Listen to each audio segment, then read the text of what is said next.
Hi friends. This is Desmond, the hard money guy. In today's video, I'm going to talk about what is Bitcoin mining. I will firstly cover the fundamental concept of Bitcoin mining. And then, I will also share the history and development of Bitcoin mining. And lastly, I will also be discussing about if Bitcoin mining still profitable nowadays. Alright. Let's get started. You may ask yourself, what is Bitcoin mining? Does that mean I can generate free Bitcoin from my computer? How does Bitcoin mining works? Well, today I will answer these questions. Bitcoin was created with the purpose to replace the current centralized banking system.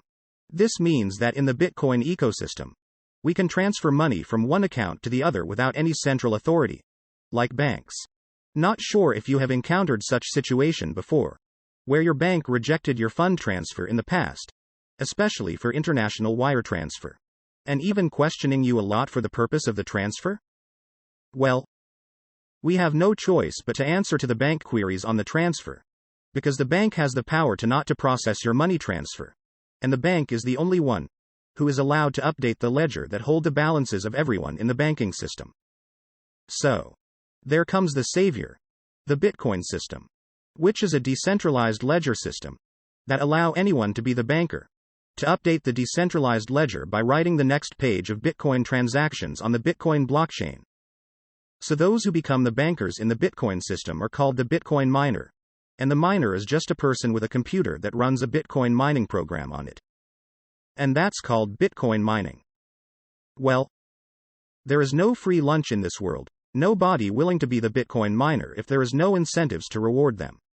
So, the Bitcoin protocol was designed that the Bitcoin miners get their incentives in two ways. First is that the Bitcoin miner will receive a certain fixed quantity of Bitcoin as a block reward in every 10 minutes. I will explain further why it's 10 minutes in the later part of this video.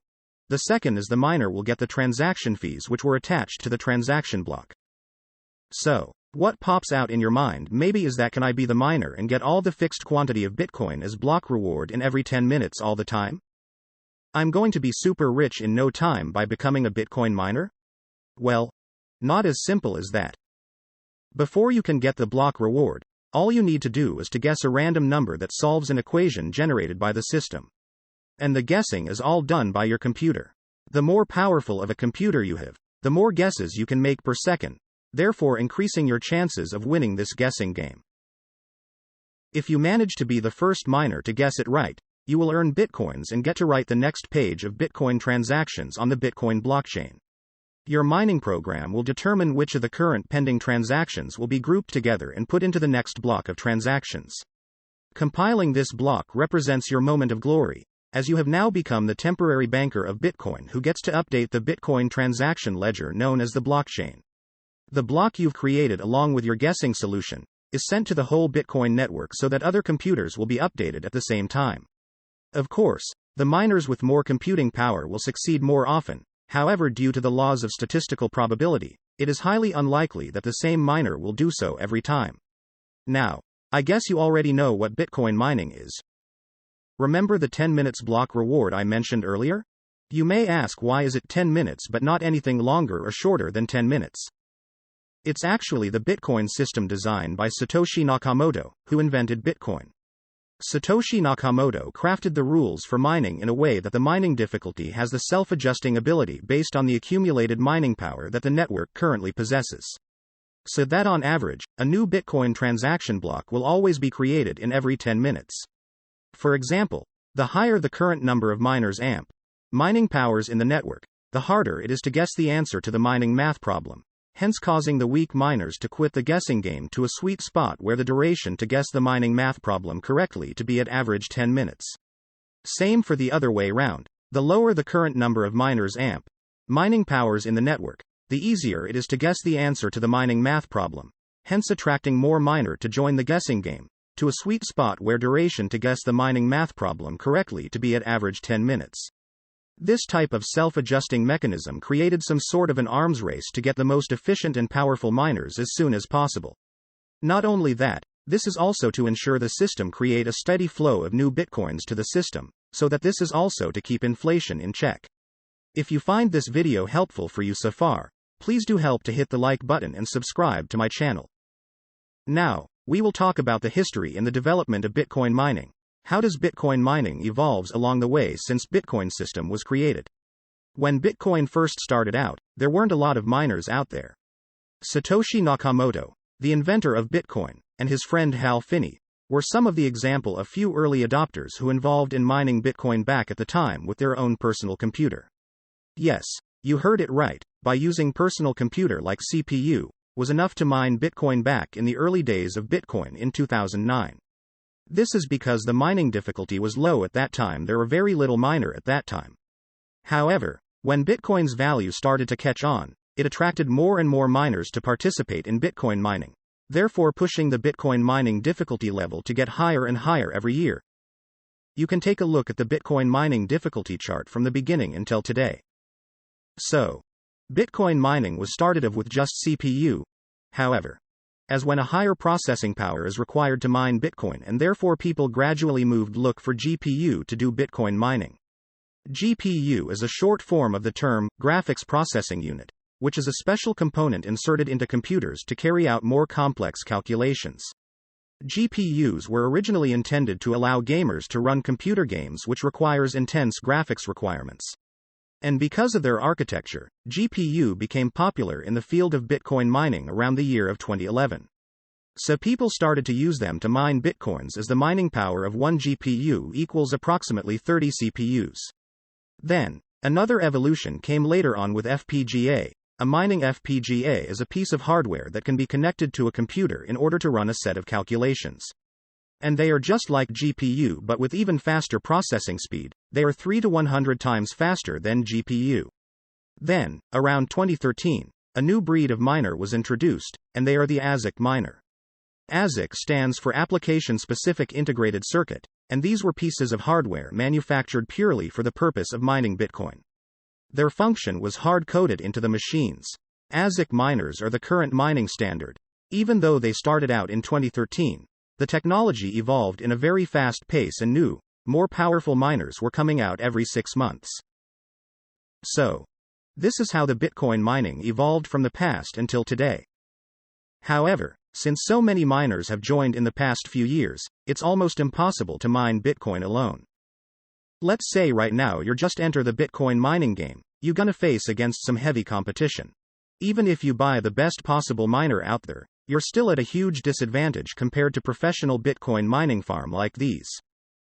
To solve this problem, mining pools were invented. Mining pools refer to groups of miners formed together to deal with the growing difficulty of Bitcoin mining. If the mining pool manages to win the competition, the reward is spread out between the pool members, depending on how much mining power each of them contributed. This way, even small miners can join the mining game and have a chance of earning Bitcoin, even though they're getting only tiny part of the reward. Today, there are over a dozen large pools that compete for the chance to mine Bitcoin and update the ledger. Alright, we have covered all the concept and fundamental information of Bitcoin mining pool that you should know. And now you may be thinking, if you were to start Bitcoin mining today, is that still profitable today? Well, the short answer is probably not, while the correct and long answer is it depends on a lot of factors. When calculating Bitcoin mining profitability, there are 7 factors you need to take into consideration. Well, let's go over them quickly. Number 1. Your hash rate. The hash rate refers to your miner machine's performance on how many guesses your computer can make per second. Hash rate can be measured in megahash per second, gigahash per second, terahash per second, and even petahash per second. Number 2. The Bitcoin reward per block. This refers to the number of Bitcoins generated when a miner finds the solution. This number firstly started at 50 Bitcoins back in 2009, and it is cut into half in every 210,000 blocks. That is about every 4 years. And this is so-called the Bitcoin halving cycle. The current number of Bitcoins awarded per block is 6.25. The last Bitcoin halving cycle occurred in the 11th of May of 2020, and the next one is expected to be in April or May 2024. Number 3. The mining difficulty. This is a number that represents how hard it is to mine Bitcoins at a certain moment, according to the amount of mining power currently active in the system. Number 4. Your electricity cost. How many dollars are you paying per kilowatt? You'll need to find out your electricity rate in order to calculate profitability. This can usually be found on your monthly electricity bill. It's important as because the mining machines consume electricity to do the Bitcoin mining. Number 5. Your mining machine power consumption rate. Each mining machine consumes a different amount of energy. You need to find out the exact power consumption of your machine before you can calculate the profitability. Power consumption of the mining machines is measured in watts. Number 6. Pool fees. If you're mining through a mining pool, then you should factor in the pool fees that the pool will take a certain percentage of your earnings by using the pool mining services.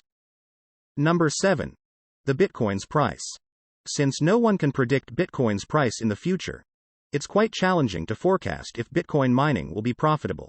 You will have to make decision in whether you should sell your mined Bitcoin to cover for your machine's operating expenses, or to keep all the mined Bitcoin to sell it at higher price later. All these variables will have a significant impact on your profitability. Once you have all of these variables at hand, you can insert them into a Bitcoin mining calculator and get an estimate of how much Bitcoin you'll earn each month. If you can't get a positive result on the calculator, it probably means you don't have the right conditions for mining to be profitable. A very good site for you to do a rough calculation is at www.nicehash.com, where there is a calculator for you to input all the variables to forecast the profitability. I will include the link at the video description below if you are interested. You may have also heard about other types of mining, like cloud mining, mobile mining, or even web mining. But I will leave them as another topic to discuss in a separate videos. So, I assume by now you pretty much know if Bitcoin mining is the thing for you, or you will prefer to just buy Bitcoin instead. Hopefully, now you have better understanding on all the key elements of Bitcoin mining. How the Bitcoin system is designed to incentivize those who participate as miners with the block rewards and transactions fees, and at the same time keep the inflation in check. If you like the content of this video, please help to hit the like and subscribe button to help support this channel. If you still have questions regarding Bitcoin mining, or what is the other topic you wish me to cover in the future, please feel free to leave your comment below. Thanks for your time watching. See you again in the next video. Goodbye.